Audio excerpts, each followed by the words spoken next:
Nous te bénissons, Père, pour tout ce que tu fais dans nos vies. Nous voulons te rendre toute la gloire. Honneur à toi. Merci, Père. Shalom, shalom, bien-aimés. J'espère que vous allez bien, vous vous portez à merveille. Alors, en ce jour, je vais vous faire écouter un audio qui est un témoignage d'une expérience que j'ai vécue avec notre Seigneur Jésus-Christ de Nazareth. Bien-aimés, il faut partager cette vidéo. Il faut partager cette vidéo pour faire du bien à des gens qui sont encore dans le doute. Pour faire du bien et permettre à des gens qui sont encore dans le doute de décider de marcher avec Jésus-Christ et d'accepter Jésus-Christ dans leur vie. Moi qui vous parle, je suis bien vivant. J'ai eu une expérience. Dieu a bien voulu faire une expérience avec moi. Et c'est cette expérience-là que, depuis un moment, je ne fais que vous rapporter par des témoignages. Écoutez cet audio. Cet audio est très fort. C'est un audio qui est très fort. C'est une expérience qui est très forte. Une expérience que j'ai vécue. Une expérience dans laquelle Dieu m'a transporté. Dans laquelle Dieu m'a montré des choses. Donc, bien-aimés, il faut partager cette vidéo. Il faut partager cet audio pour faire du bien à ceux qui doutent encore, à ceux qui n'ont pas encore donné leur vie à Jésus-Christ de Nazareth. Partagez la vidéo. Partagez. Parce que quand on dit de partager, les gens partagent tellement sur les réseaux sociaux pour de l'argent ou pour se faire des noms. Mais moi, je vous demande de partager pour la cause, pour la bonne cause, c'est-à-dire pour sauver des âmes. Je vous laisse écouter cet audio et shalom chez vous. Témoignage suite.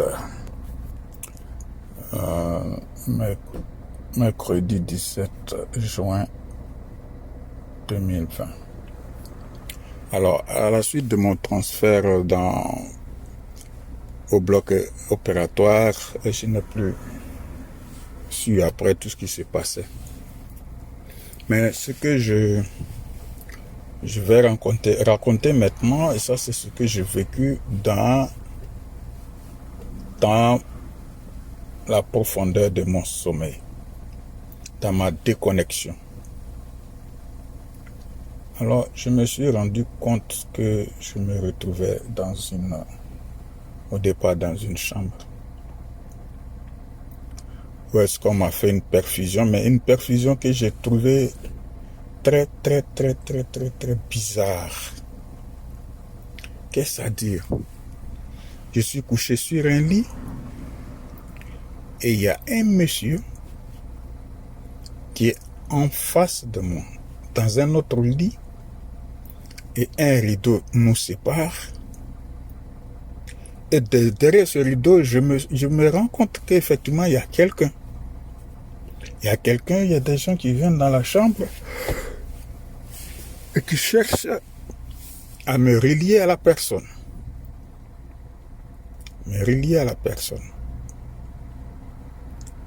Donc, j'ai senti que sans me le faire savoir, les gens m'avaient connecté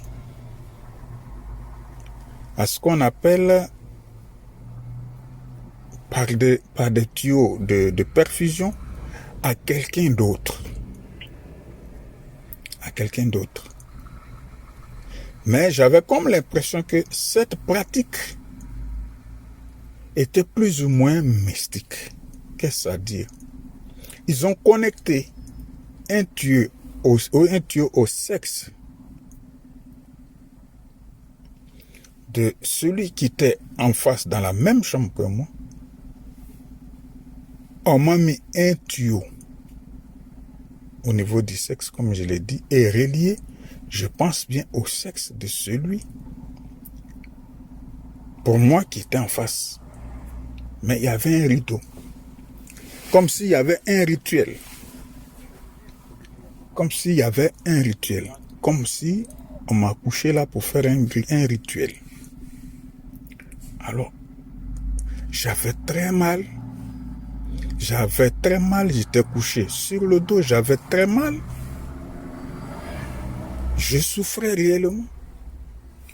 Et j'ai comme l'impression que quand cette personne veut déféquer ou faire pipi, c'est par moi, par ce tuyau qui est relié à cet individu, que vient un pipi pour repousser le mien. Comme si on voulait m'injecter un produit nocif dans le corps. Parce que j'avais cette certitude. Et avec les gens qui intervenaient autour, qui disaient, qui étaient là et qui attendaient, qui comptaient même le temps à quel moment l'autre allait injecter son pipi en moi. Mais je ne sais pas ce qui se passait. Donc j'étais dans l'angoisse totale. Je commence à me plaindre. Qu'est-ce que vous me faites? Qu'est-ce que vous me faites? Qu'est-ce que vous me faites? Qu'est-ce que vous me faites? Pourquoi vous me connectez à une telle personne? Et j'entendais par là que la personne étant malade, il devait plus ou moins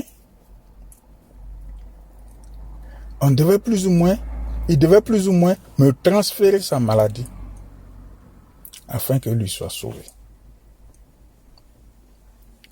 Alors, je ne sais pas si Dieu me montrait l'opération à l'inverse. C'est-à-dire que c'est plutôt moi qu'il sauvait.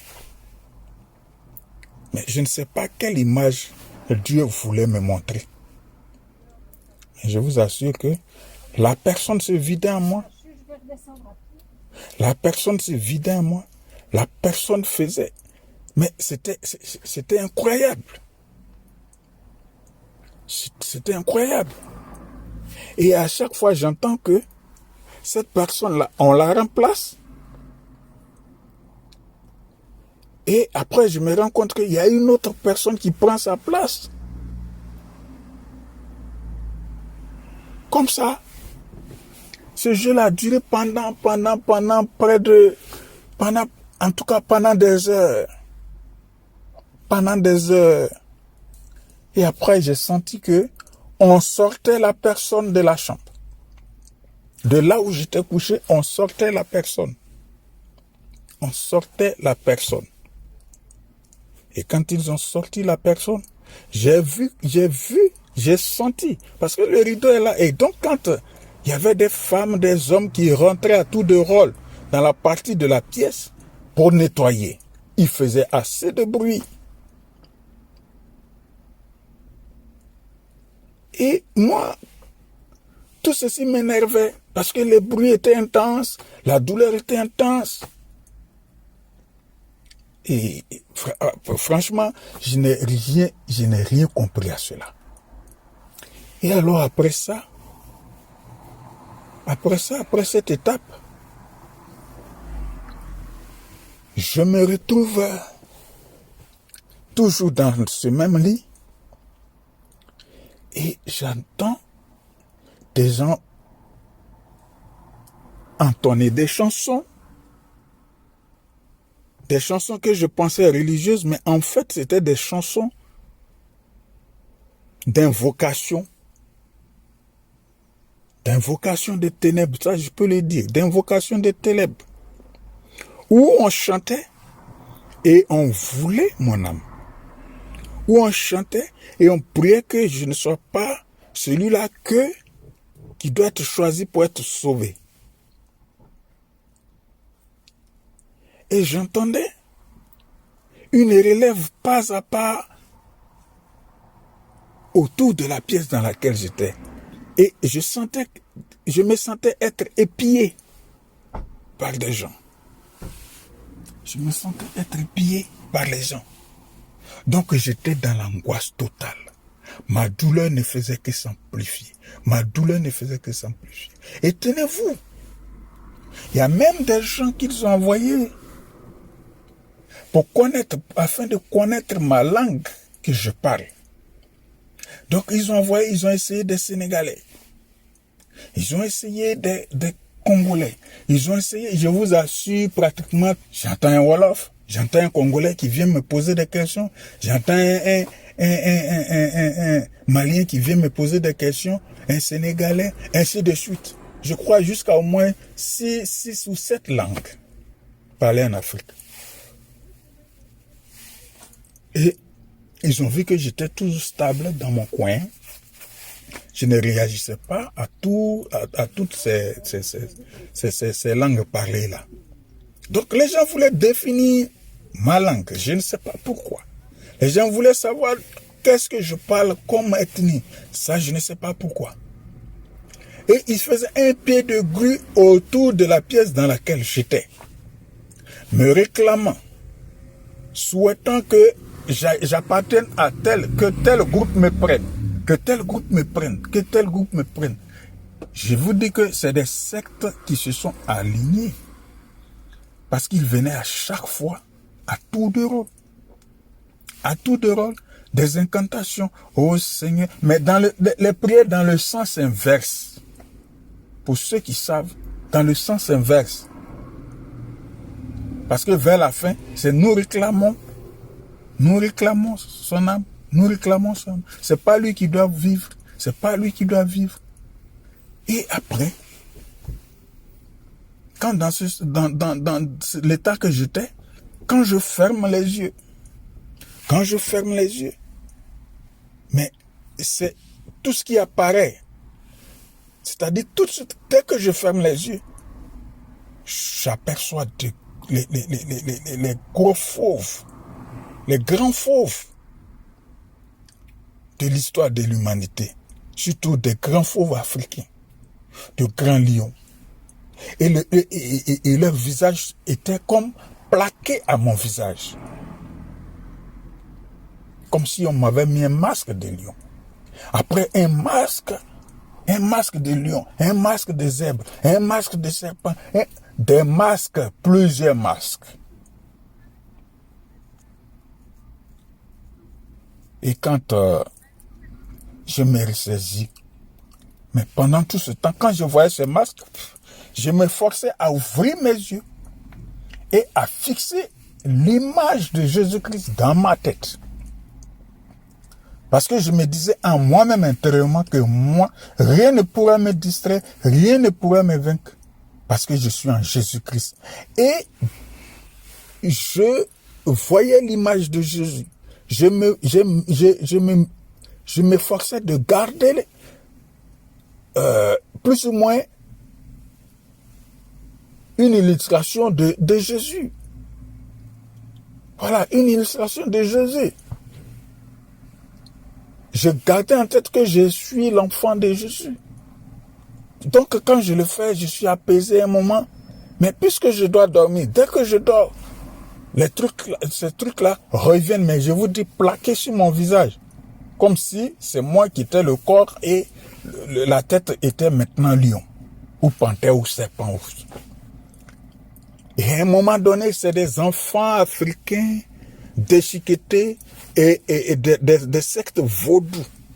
Des enfants pendus avec plein de sang sur eux. Des enfants pendus, plein de sang sur eux. Et à un moment donné, mon dos a commencé à chauffer, comme sur une grille de viande, comme sur une grille où on braise le poulet, où on fait du barbecue. Mon dos a commencé à brûler. Les douleurs s'intensifiaient. J'étais comme si dans du feu. Comme dans le feu. J'étouffais presque. Et à chaque fois, donc je ne dormais pratiquement pas. J'étais éveillé dans cet état de conscience, éveillé tout le temps. Et à chaque fois, j'entends ceux qui étaient autour de moi s'énerver. Parce que ils viennent, ils me mettent des choses. Ils me mettent des choses, ils se tournent autour de moi, je ne sais pas ce qu'ils mettent là. Ils viennent autour de moi, la même personne qui vient après, je remarque que la personne change de comment on appelle, la personne change de physique, la personne change de visage, et puis s'approche de moi. Me fixe, et repart. Et là, je suis là, et à la porte de la pièce où je suis, je les entends murmurer. Mais celui-là, il ne veut pas partir, mais qu'est-ce qu'il attend? Et je vais comme ça avec eux jusqu'au matin.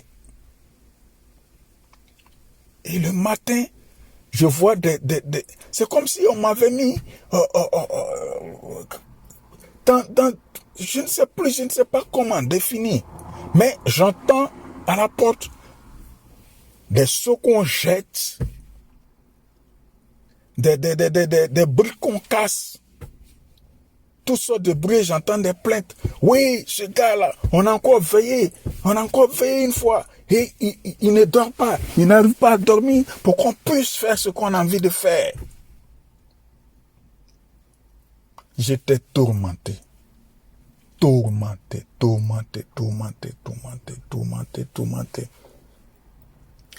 Et quand toute cette équipe-là finit, il y a une équipe qui dit, mais moi, il y a un groupe de personnes qui dit, mais moi, je ne viendrai plus. Je ne reviens plus près de cette personne. Je ne reviens plus près de cette personne parce que je ne sais pas qui elle est. Et puis, silence radio pendant un moment. Et j'entends là-bas, bon. Et il y a une dame qui était pratiquement comme celle qui dirigeait les opérations contre moi. Elle dit, bon, elle donne toujours de nouveaux plans, afin que dès que je dorme, soit, ils prennent ma photo. Mais je vous dis des choses étranges. Mais pendant que je vous parle là, en ce moment, mon dos était en train de brûler à chaque fois. Mon dos était toujours en train de brûler. Je sentais que j'étais comme si sur de la braise.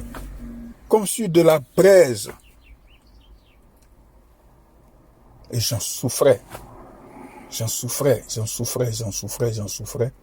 Et même les gens que je voyais, j'étais en train de les supplier. Ne me faites pas ça. Je suis un humain. Ne me faites pas ça. Je suis un humain. Et après, les mêmes ont décidé de me donner une eau. Mais quand on me donne cette eau, j'ai conscience que c'est de l'eau. Mais quelque chose me dit en même temps que ce n'est pas de la bonne eau. Donc qu'est-ce que je faisais? J'invoquais mon Dieu. Avant chaque brise, j'invoquais mon Dieu. J'invoquais Jésus-Christ de Nazareth. Parce que j'ai mis son cliché dans ma tête.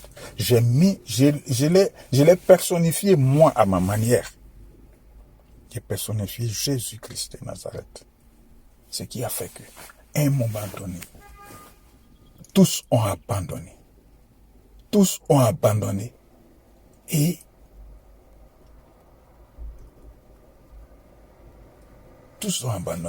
j'ai commencé à m'endormir. Dès que je commençais à dormir, au bout de 3/4 d'heure, ces images-là me sont revenues encore. Mais là, en puissance, avec des voix que je ne peux pas exprimer. Des voix, je n'ai pas le sens des mots. Je ne sais pas de quoi ils parlent. Je ne sais pas quelle langue ils parlent. Et il me tourmente. Toutes les nuits. Il me tourmente.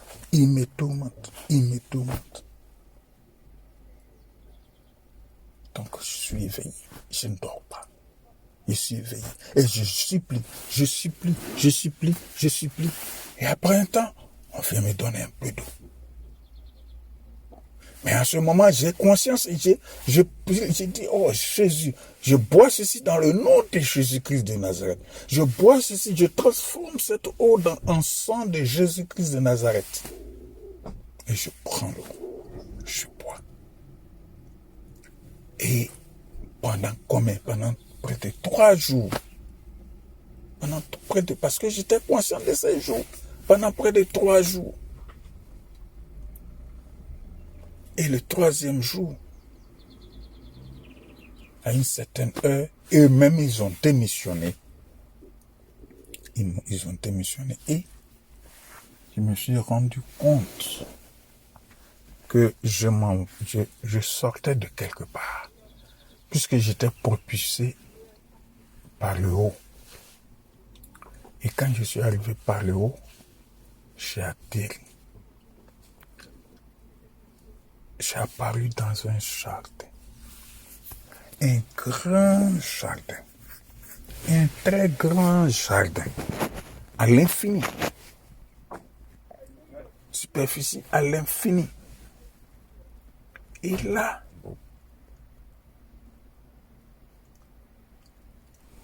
une femme avec sur la tête comme une couronne me tape.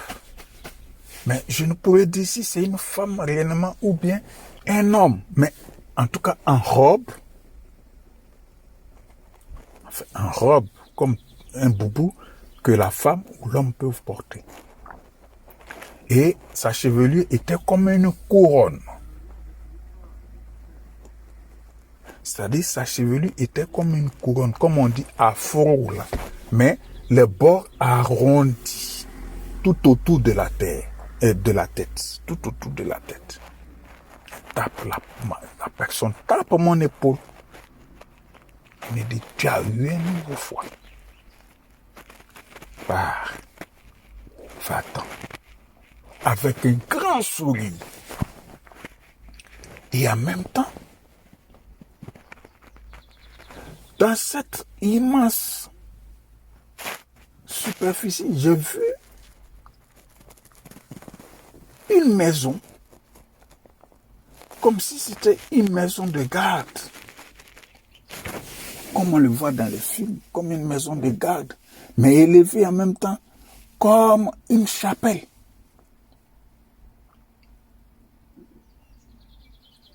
Je ne sais pas où j'étais. Est-ce la porte du coin? Je ne sais pas. Mais comme une porte. Et plus loin, je voyais au niveau des fleurs, parce qu'il y avait des fleurs jaunes, des jolies fleurs jaunes, blanches, en tout cas assez. Et je voyais qu'il y avait aussi des enfants tout blancs, des enfants habillés de blanc,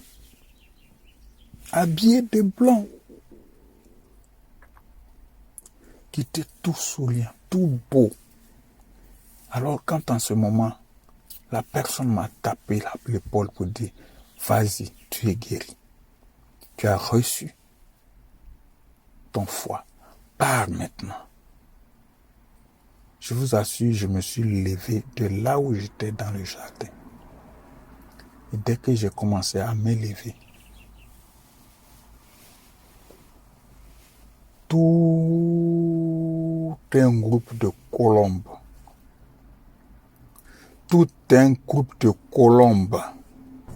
blanches, des colombes blanches ont commencé à s'élever. C'est-à-dire, moi j'étais un peu plus haut qu'eux, ils étaient en dessous. D'autres étaient en dessus de moi, au-dessus de moi. Et je prenais l'ascension. Ils me conduisaient. Et un coup, un instant, j'ouvre mes yeux et je me retrouve là, dans un lit d'hôpital. dans un lit d'hôpital. Je vous dis que je n'en croyais pas mes yeux. Et je crois que je me suis réveillé vers 17h. Et c'est en ce moment,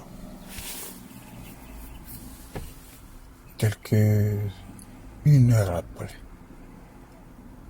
on m'apporte le téléphone et on me dit ma femme est au bout du fil.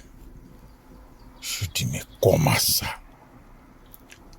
Et je n'étais pas sûr. J'ai dit à ma femme, est-ce que c'est toi?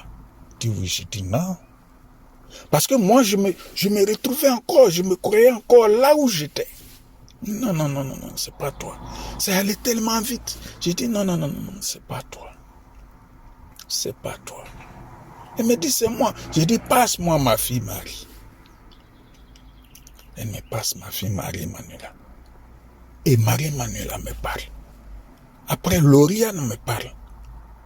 Je dis non, c'est pas vrai. Ce n'est pas vous. Moi, je suis pas là. Ce n'est pas vous. C'est une blague. Et quand on a fini d'échanger, 2 ou 3 heures après, c'est mon aîné qui m'appelle des États-Unis. Et il me dit son nom bêté. Je dis non, ce n'est pas toi.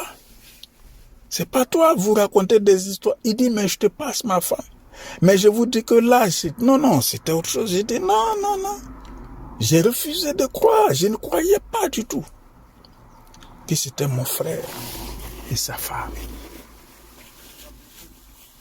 Ce que je vous dis là, ça a pris près de 5 jours avant que je ne puisse... 2 jours par là, pour que je sois enfin... J'ai été enfin sûr que je venais d'échanger avec mon épouse, mes enfants que j'avais laissés, avec mon frère. Je vous assure, j'ai crié Jésus dans la salle, dans la chambre. J'ai crié Jésus, merci éternel. J'ai rendu grâce à Dieu.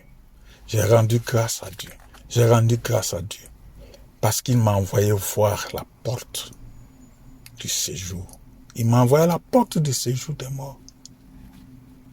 Et il m'a ressuscité. Pour venir témoigner. Pour venir faire son œuvre.